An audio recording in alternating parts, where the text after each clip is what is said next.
Hi, how was your day? Mine was utter shit. I woke up this morning, drenched in piss. That's right, I'm not afraid to admit it. I am a bedwetter.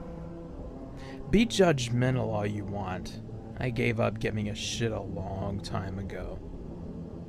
Anyways, I ate some breakfast, fed my cat Adolf Hitler, and went on my usual morning commute, working as a trash man. It's a dull job exactly 93.4527% of the time. I'm also a genius mathematician who's been kicked out of every university I've lectured at because I stole chalk from the classrooms. Fucking little shits ratted me out every time. I grew up loving the Toy Story franchise, still owning my original Buzz and Woody toys to this very day. Anyway, enough about me. I happened to stop by Pixar Animation Studios on my usual route, but nothing interesting has come from their dumps until today when I stumbled across a certain VHS tape at the bottom of their dumpster. The New Toy, 1992, was scribbled in black Sharpie with the words, "Please destroy JL," smiley face under it, scrawled in silver Sharpie. JL standing for the director of Toy Story, John Lasseter. Under that was, "P.S. We need more Sharpies," written in black crayon. Did I just come across an early version of Toy Story? I muttered to myself.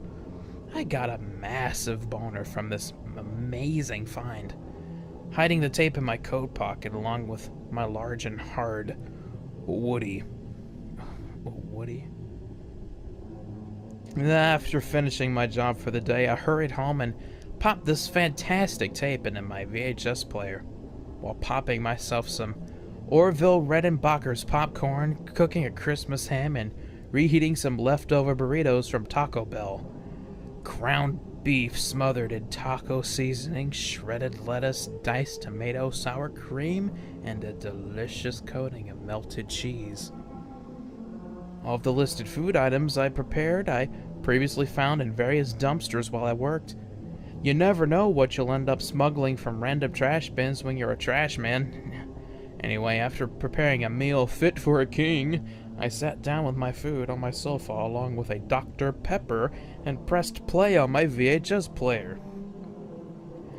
The words "The New Toy" appeared in white text against a black background, with what sounded like Randy Newman singing an early version of "You Got a Friend in Me," but sounded like he was singing it in a raspy tone, taking small rests in between verses to burp rather loudly. There was some metallic clanging in the background as well. I was already wondering what the fuck was going on at this point. I continued out of curiosity as to what unfolds from here on out. The screen faded into Andy playing with a ventriloquist dummy version of Woody. Looked like the early test film that everyone has seen, but the quality of the animation was lower, like the characters were on strings being controlled by a retarded monkey with palsy. The camera panned out to reveal that Andy was playing with Woody during his birthday party. His birthday dinner consisted of Orville Redenbacher popcorn, a Christmas ham, and several Taco Bell burritos. I gasped at the screen, quickly shaking it off as a coincidence. I pressed on. Andy went to go help his mom with something, leaving Woody alone in the room. He came to life immediately, materializing a piece of chalk from his holster. This made my heart drop several times over. "Someone's been stealing chalk around these parts," he said. It sounded like Tom Hanks doing a gruff voice with a thick Texas accent. It's been said that Woody was more mean-spirited in the early drafts of Toy Story, but what happened next made me understand why this was never to be seen by anyone outside of Pixar. Woody took Buzz Lightyear, who was named Tempest from Morph at the time and was way tinier in comparison to Woody, out of his newly unwrapped box and proceeded to draw a dick on his forehead with a piece of chalk, while laughing sinisterly. "Who's the dickhead now, spaceman?" Woody shouted with nothing short of what I could describe as evil, twisted enjoyment. I was more mortified by the fact that they fucking swore in this cartoon. Tempest tried removing the white chalky cock from his forehead, but to no avail.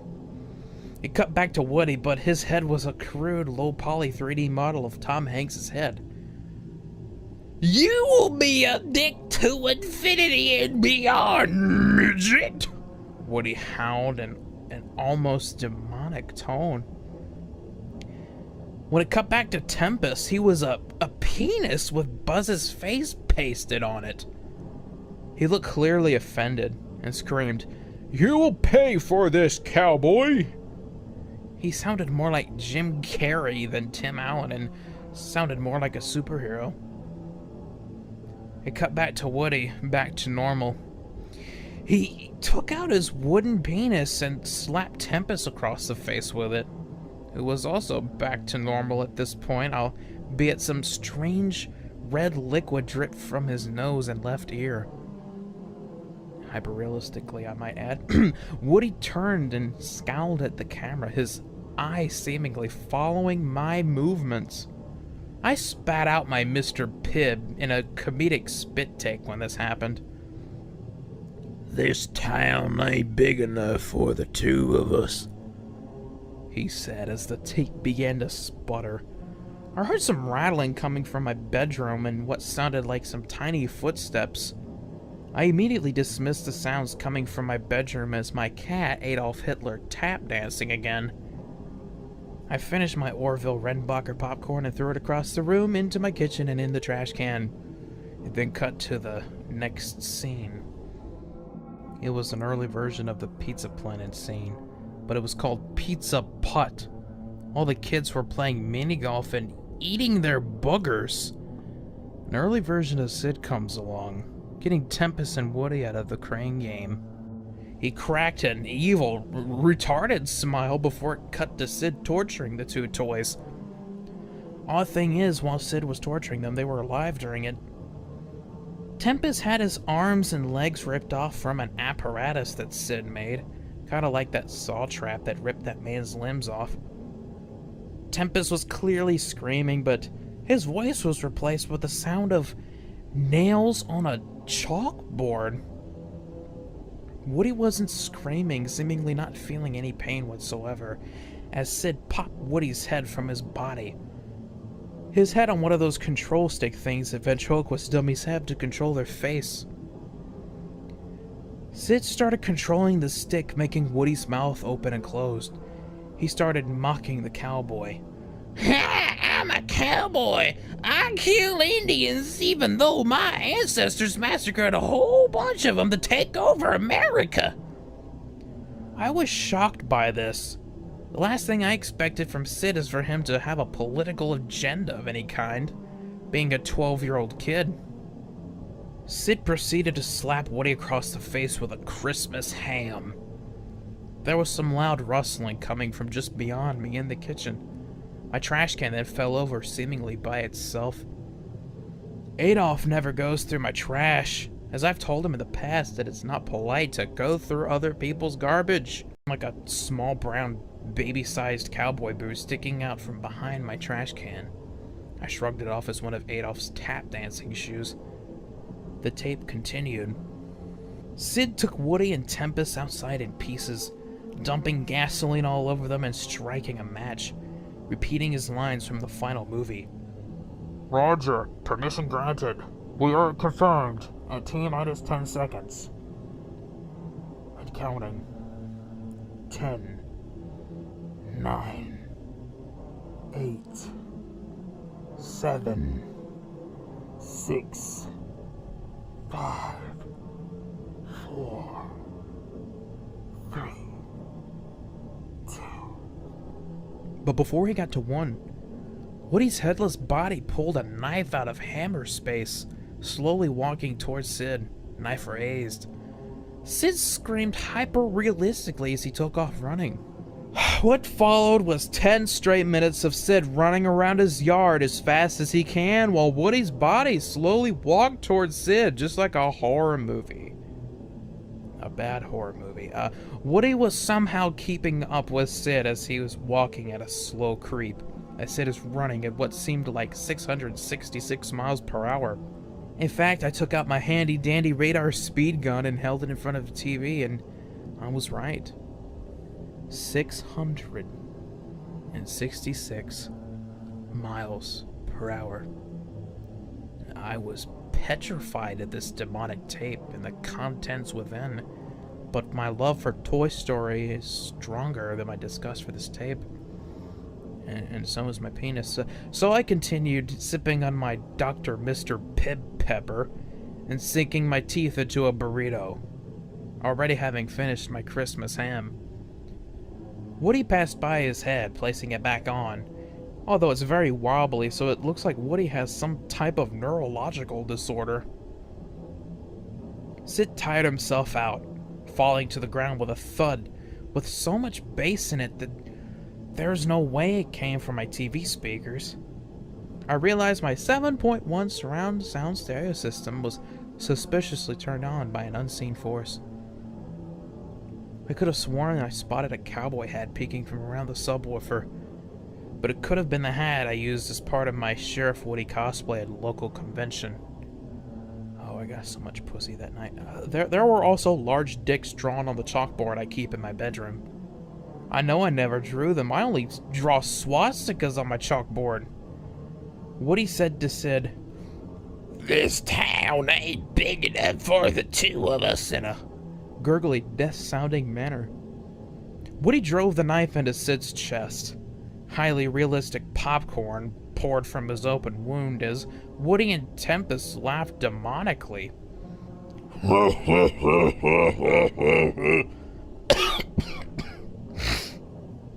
The tape stopped there, automatically rewinding, signifying that the tape did in fact end. I sat back in my seat, finishing my last burrito and throwing the wrapper onto my ottoman. I felt something sit beside me, and it wasn't turning me on. Slowly, painfully slowly, I turned my head towards the opposite seat on my sofa. There beside me sat a ventriloquist dummy version of Woody. He was munching on popcorn kernels at the bottom of my bag of popcorn that I previously properly disposed of. Not to mention his crotch region was twice as large as he was. "They don't call me Woody for nothing." He chuckled, beginning to choke on a popcorn kernel that he inhaled.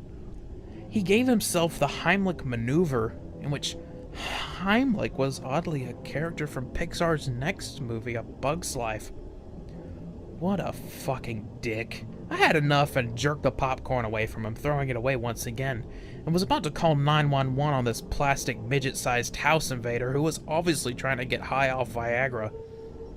He pulled down his pants, revealing that his wiener was actually a 30-inch piece of chalk in the shape of a cock. He drew a dick on the crotch area of my pants and said, "Now you got a Woody."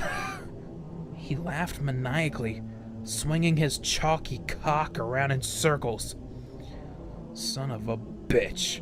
I was done dicking around with his trashy escapades and chalked all this up to being a nightmare. Woody noticed that I certainly didn't find his jokes to be savory in any meaning of the word. He took out a baseball bat and slammed me across the head with it, knocking me out cold. When I woke up, I was in what seemed to be Andy's room from the tape I just watched. As I came to some more, I realized that A, I pissed myself in my sleep, and B, that it was just Woody redecorating my own bedroom to look like Andy's.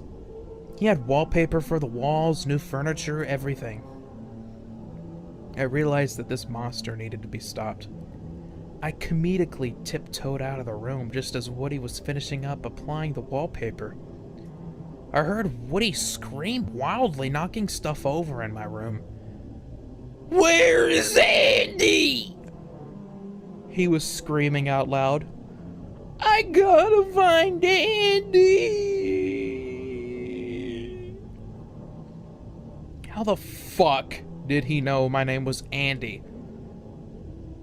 He came out into the living room just as I retrieved the tape. Upon seeing me with the tape, with obviously hostile intentions in mind, Woody's eyes rolled back into his head, his arms and legs falling off. He grew spider legs and razor-sharp teeth, lunging at me with incredibly high speed. Luckily, I have the reflexes of a cat, as my very own Adolf Hitler taught me. I was able to smash the tape on the ground before Woody could get to me. He screamed with the voice of what I can only call satanic before he exploded into Crystal Pepsi all over my floor. That asshole! The only soda I drink is Dr. Pepper. I sighed in relief, believing it was all over. That wasn't until I heard a rustling within the closet where I keep my old belongings. Out comes Tempest from motherfucking Morph. He had a printed out picture of the troll face pasted on his helmet and threw a copy of Toy Story on Blu-ray at my head. Sincerely fucking pissed off at this point, and taking advantage of his visual handicap, I spun him around several times before leading him out the front door. He walked into the sunset, carrying pieces of chalk and drawing dicks on the sidewalk, flipping the middle finger to elderly women and to really anyone who called him a midget, because that term is apparently offensive. A word of advice to fellow trash men and women out there. Do not pick up any VHS tapes you may see on dumpsters, especially if they're found outside of movie studios.